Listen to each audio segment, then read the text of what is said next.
दोस्तों नमस्कार। स्वागत है आप सभी का एक बार फिर से। अगर आप अपनी लाइफ में कुछ नया सीखना चाहते हैं तो चैनल को सब्सक्राइब जरूर करिएगा।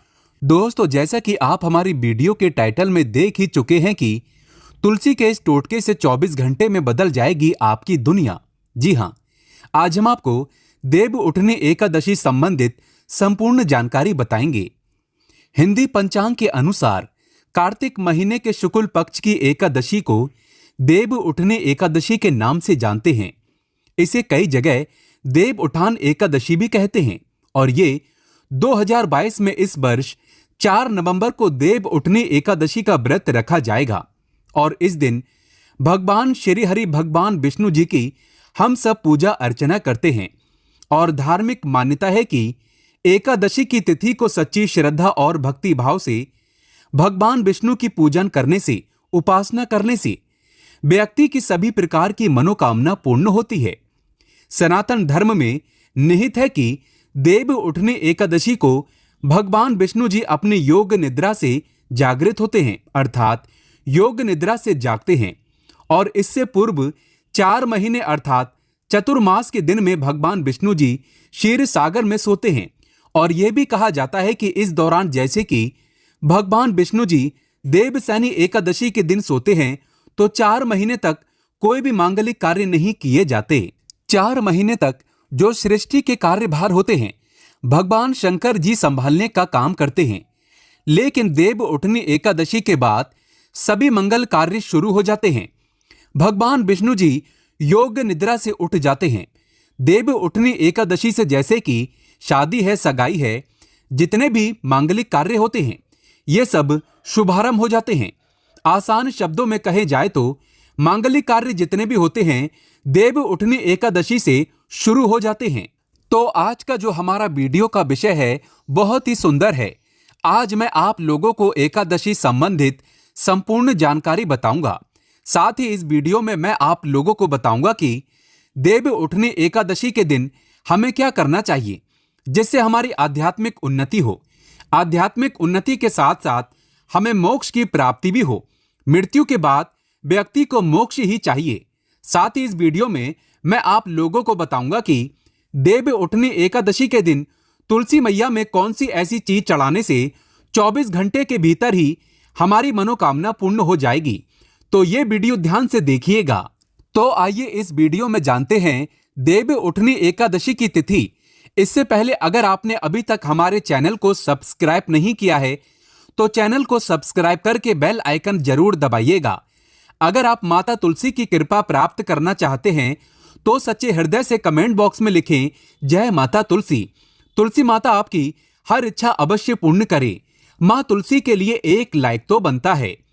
दोस्तों देव उठनी एकादशी की तिथि गुरुवार 3 नवंबर को संध्या काल में 7:30 में शुरू हो जाएगी, जो कि अगले दिन 4 नवंबर को संध्या काल 6:08 में समाप्त होगा।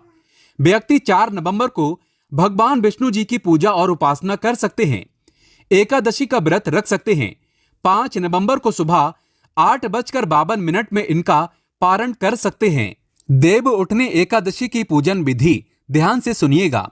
तो दशमी के दिन से आपको लहसुन प्याज समेत जितने भी तामसिक भोजन होते हैं सबका त्याग कर देना चाहिए। अगले दिन यानी कि एकादशी को ब्रह्म मुहूर्त में आपको उठना चाहिए। नित्य कर्म से निवृत्त होकर के पानी में गंगा जल मिलाकर के स्नान करना चाहिए, क्योंकि अगर आप जो गंगा के तट के पास में रहते हैं, निवास करते हैं, तो गंगा में नहा सकते हैं। लेकिन अगर गंगा के पास में नहीं है तो किसी भी पवित्र नदी में आप स्नान कर सकते हैं। पवित्र नदी आसपास में नहीं बह रही है तो गंगा मैया की कुछ बूंदें डालकर नहाने के पानी में डालकर के स्नान कर सकते हैं। इसके पश्चात आसवन करके व्रत का संकल्प ले सकते हैं। अब सूर्यदेव को जल आपको अर्घ्य देना है। फिर भगवान श्री हरि विष्णु जी की पूजन में आपको फल, फूल, पुष्प, धूप, दीप, कपूर, बाती, पीले मिष्ठान आदि से भगवान विष्णु जी की आरती करना है और अंत में आरती अर्चना करने के बाद दिन भर आपको उपवास रखना है। संध्या काल में फिर से आरती अर्चना करने के पश्चात आपको फलाहार करना है। दिन में एक बार फल और जल ग्रहण कर सकते हैं। 5 नवंबर को नित्य दिनों की तरह आपको पूजा और उपासना करके पारण करना है। उसके बाद ब्राह्मणों को, जरूरतमंद जितने भी लोग हैं, आप उन्हें अन्न का दान कर सकते हैं, सामर्थ्य के अनुसार दे सकते हैं। इसे बहुत ही शुभ माना जाता है। दोस्तों, अब चलिए इस वीडियो में जानते हैं आखिर हमें देव उठनी एकादशी के दिन कौन से ऐसे उपाय करने चाहिए जिससे हमारी आध्यात्मिक उन्नति हो, हमारी बंद किस्मत के ताले खुल जाएं। कहने का मतलब है कि आप में से अधिकतर लोग ऐसे बोलते हैं कि गुरुजी, हम काफी मेहनत करने के बाद भी सफल व्यक्ति नहीं बन पा रहे हैं। अर्थात पैसे तो आते हैं लेकिन चले जाते हैं। अर्थात हमारे घर में लक्ष्मी स्थिर नहीं हो पा रही है। और अधिकतर ये सभी के साथ में होता है। लक्ष्मी को स्थिर रखने के लिए हमारे धर्म शास्त्रों में अनेकों उपाय बताए गए हैं। यह भी कहा जाता है कि जहां पर भगवान विष्णु जी की पूजा की जाए, उपासना की जाए, तो वहां पर माता लक्ष्मी स्वतः ही खिंची चली आती है। जहां पर विष्णु है अर्थात धर्म है, वहां पर लक्ष्मी खिंची चली आती है। जहां धर्म है वहां सब कुछ है। तो चलिए इस वीडियो में जानते हैं कि किस प्रकार से हम अपने घर की लक्ष्मी को स्थायी कर सकते हैं, अर्थात हम दौलत को स्थायी बना सकते हैं। साथ ही साथ इस वीडियो में हम बताएंगे रोजगार के साधन। किस प्रकार से आप बेरोजगार हैं तो आपको रोजगार की प्राप्ति होगी।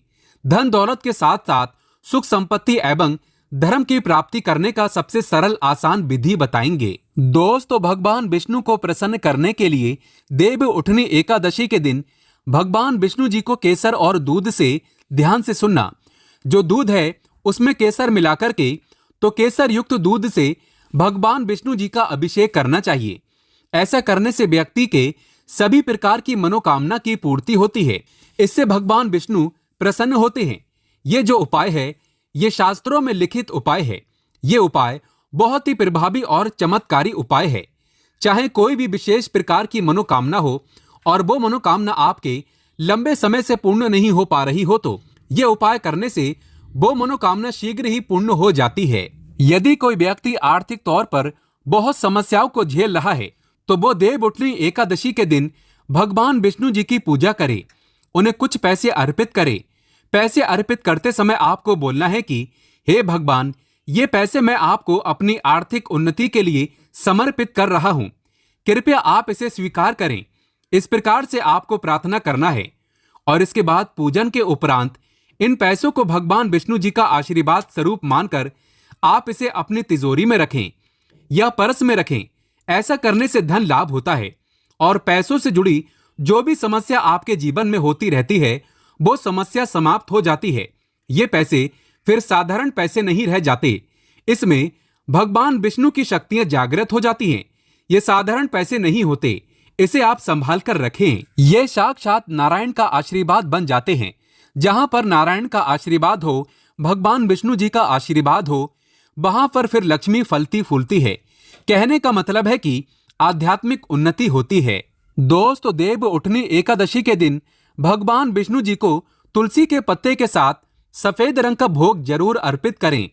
इस दिन हो सके तो खीर है या सफेद रंग की मिष्ठान भगवान विष्णु जी को भोग लगाना अति उत्तम होता है। ऐसा करने से धन में वृद्धि होती है, क्योंकि जो माता लक्ष्मी है ये सफेद वस्तु की तरफ बहुत जल्दी आकर्षित होती है। खासकर माता लक्ष्मी को खीर बहुत प्रिय है। सफेद रंग के जो दूध से बने मिष्ठान होते हैं वो माता रानी को बहुत प्रिय है। तो अगर आप भगवान विष्णु जी को चढ़ाते हैं तो इससे मां लक्ष्मी आपके घर में स्वतः ही बिना कुछ बोले ही आ जाती है, आपके घर की आर्थिक परेशानियों को दूर करती है और भगवान विष्णु भी प्रसन्न होते हैं। मैं कई बार वीडियो में बता चुका हूं कि धन देने का केवल अधिकार माता लक्ष्मी को है, अर्थात माता लक्ष्मी केवल धन देती है। लेकिन किसकी किस्मत में कितना धन देना है ये काम भगवान विष्णु जी करते हैं, क्योंकि भगवान विष्णु जी को पालनहार कहा जाता है। संसार के जितने भी जीव जंतु है सबका पालन करने का दायित्व रखा है भगवान विष्णु जी ने। तो भगवान विष्णु जी किसके कर्मों में कितना धन देना है ये निर्णय करते हैं। इसीलिए भगवान विष्णु को जितना ज्यादा हो सके देव उठनी एकादशी के दिन प्रसन्न करने का प्रयास करें। देव उठनी एकादशी के दिन घर के नजदीक बने जो मंदिर है भगवान विष्णु जी के, अगर कहा जाए तो इसे अति उत्तम कहते हैं, तो वहां पर भी आप नारियल और बादाम भगवान विष्णु जी के स्वरूप मानकर के जो भी देवी देवता हैं उसे अर्पित करना है, क्योंकि भगवान विष्णु जी ने स्वयं भगवत गीता में कहा है कि संसार में जितने भी देवी देवताओं की पूजा करते हैं वो सब मेरे ही स्वरूप हैं।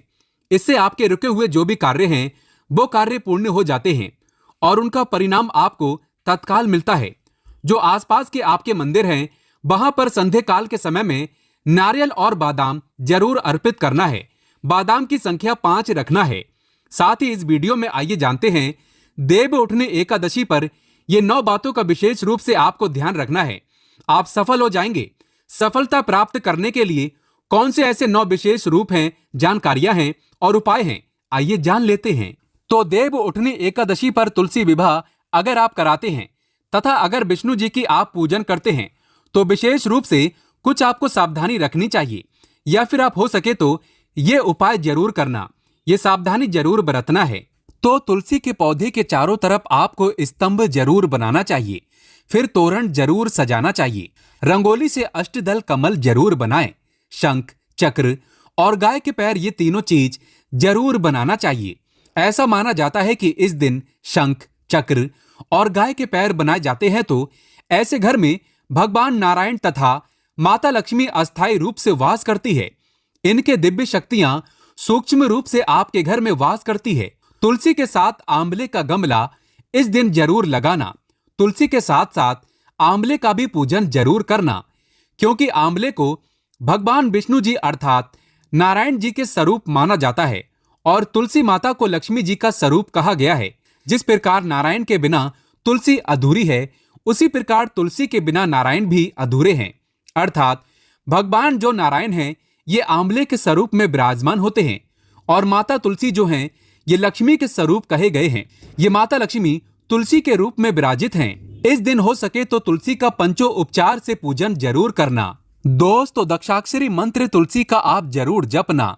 दक्षाक्षरी मंत्र इस प्रकार से है, श्री हीम क्लीम एम वृंदा बने स्वाहा। ये दक्षाक्षरी मंत्र है। माता तुलसी जी इससे बहुत प्रसन्न होती है। इस दिन घी का दीप और धूप जरूर दिखाना। सिंदूर, रोली, चंदन और नैवेद्य, ये 4 चीज हैं। तुलसी माता को चढ़ाने से माता अखंड सौभाग्यवती का वरदान देती है। पुरुष चढ़ाते हैं तो ऐसे पुरुष के जीवन में फिर विष्णु जी की कमी नहीं होती है, अर्थात धर्म की कमी नहीं होती। ऐसे पुरुष धर्म के मार्ग में चलने वाले होते हैं। धन की कमी कभी नहीं होती। हो सके तो इस दिन तुलसी माता को वस्त्र अलंकार से सुशोभित वस्त्र अलंकार आपको भेंट करना है। दोस्तों, लक्ष्मी जी का अष्टोत्तरा या दामोदर अष्टोत्तरा, ये जो पाठ कहे गए हैं ये आपको जरूर करना चाहिए। तुलसी के चारों ओर दीपदान जरूर करें। ऐसा माना जाता है कि जो भी व्यक्ति तुलसी को एकादशी की तिथि में दीपदान करते हैं चारों तरफ, तो ऐसे व्यक्ति को मृत्यु के पश्चात कभी भी अंधेरे की प्राप्ति नहीं होती। कहने का मतलब है कि आप जो दीपदान करते हैं वो दीप प्रकाशित होते हुए आपकी जीव आत्मा को स्वर्ग तक पहुंचाने में मदद करते हैं।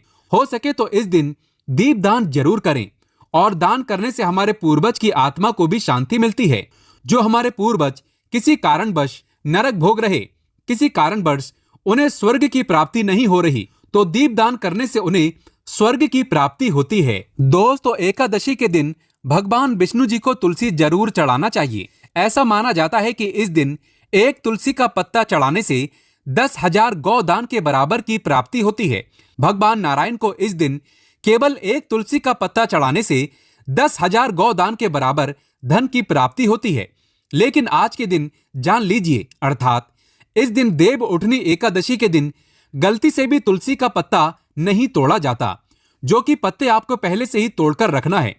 जिन दाम्पत्यों की यहां संतान ना हो तो ऐसे व्यक्ति तुलसी नमस्तक जरूर पढ़ें। इससे संतान की प्राप्ति होती है। तुलसी नमस्तक के पाठ से सिर्फ शीघ्र ही जिनका विवाह नहीं हो पाता तो उनका शीघ्र ही विवाह हो जाता है, बल्कि जो व्यक्ति बिछड़न हो चुके हैं, जिनका कोर्ट कचहरी के मामले में कोई बड़ा केस अगर चलता है तो वो समस्या भी दूर हो जाती है। दोस्तों, नए घर में तुलसी का पौधा इस दिन लगाने से श्री हरि भगवान विष्णु जी बहुत प्रसन्न होते हैं और ऐसे घर में सभी प्रकार की मंगलकारी चीज प्रदान करते हैं। नौकरी पाने के लिए, कारोबार में तरक्की के लिए या फिर हो सके तो अपने जीवन में उन्नति के लिए तुलसी का पौधा पीले कपड़े में बांधकर ऑफिस या दुकान के आसपास में जरूर रखें। इससे आपको नौकरी में, कारोबार में प्रमोशन मिलेगा। आपको हर कार्य में तरक्की मिलेगी। आप अपने घर में भी ये कार्य कर सकते हैं। सच्चे हृदय से कमेंट बॉक्स में लिखना ना भूलें। जय श्री हरि, जय विष्णु जी, जय माता लक्ष्मी, जय माता तुलसी, देव उठनी एकादशी की हार्दिक शुभकामनाएं।